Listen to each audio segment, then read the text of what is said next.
Okay, we're going to try this again. Good afternoon, by the way. Happy Friday. Boy, have I got a story to tell you. I'm on my break here, and I figured I'd share this story with you, and you can take it for what it's worth, all right? I believe things always happen for a reason, all right? And I had this thing happen to me yesterday, and I thought about it afterwards, and somebody was watching over me, all right? I get in my vehicle. I'm an avid Subaru lover, right? I love my Subarus, minus my vans for when I got to haul equipment around. But I bought this Subaru. I've had it for maybe 4 to 6 months. Very good-looking car, right? And did a fax check on it, or whatever you call it. You know, did all that to it. Had my mechanic look at it, 100%. Well, anyway, here's what happened. I get in the car yesterday morning to come to work, and I start the damn thing up, and I back out of my parking spot there, put it in drive, and I start driving, and within about 2 or 3 minutes, all of a sudden, this Subaru's making all this damn noise. It's like I have a trash can lid that I'm hauling underneath the car, right? I mean, it's scraping and just terrible noise, right? So I eventually pull over when I had a chance to pull over. I put it in park, and I get out and I look around, and I looked at all my wheels, and because of the type of wheels that I have on this Subaru, you can look right through, and you can see your brake pads or discs, whatever you want to call them. Everything was fine. So then I look underneath the vehicle, and I didn't see nothing. So I get back in the car and I start driving again, and it's still making this noise, like this trash can lid. I'm pulling it right along, you know. That's the only way I can explain this, right? So I drive it, I get it to work. I got to go over Gold Mine, and I got a big mountain I have to go over. People that live around me, they understand what Gold Mine Mountain is. Well, I baby it, and I get it to work, and I get in here, and once I get into the shop here, I call my mechanic, and thank God they have their garage right on base here, and I call up and I get Corey on the phone, or excuse me, Cody on the phone, and I tell him my story. He goes, Ralph, it doesn't sound good. Something's wrong with the Subi. What's wrong with it?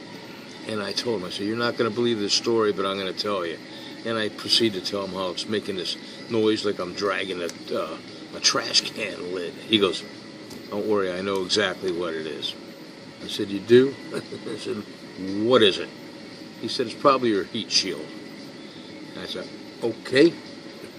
He says, after a while, they're made out of plastic anymore.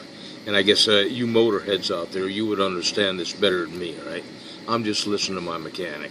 He says, yeah, sometimes the bolts, some of them made out of plastic, or some of them don't even have bolts. They have plastic clips that holds this heat shield up underneath the vehicle to cover, I don't know, let's say the transmission under there.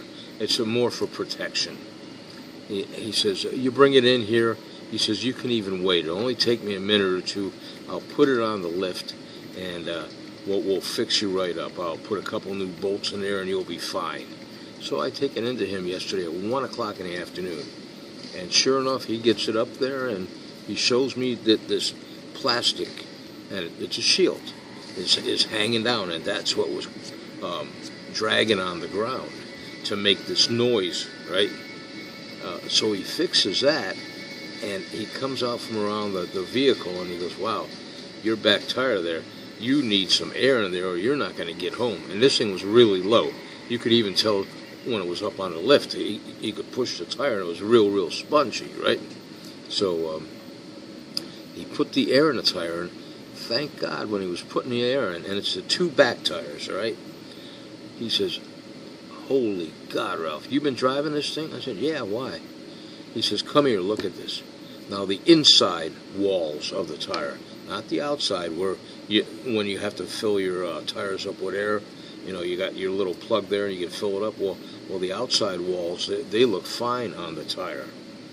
the inside walls where you can't see them, all right? Well, since he had it up on the lift, we were able to get under the car and look at the inside walls on the tire.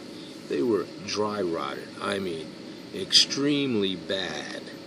He says, "You can't be driving this." I said, "Oh my God." He showed it to me. I mean, there were slits on both of these tires, just the rear tires, all right?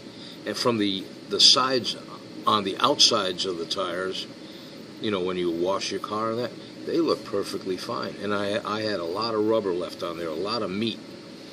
So they weren't wearing out, but for whatever reason, they dry rotted, all right?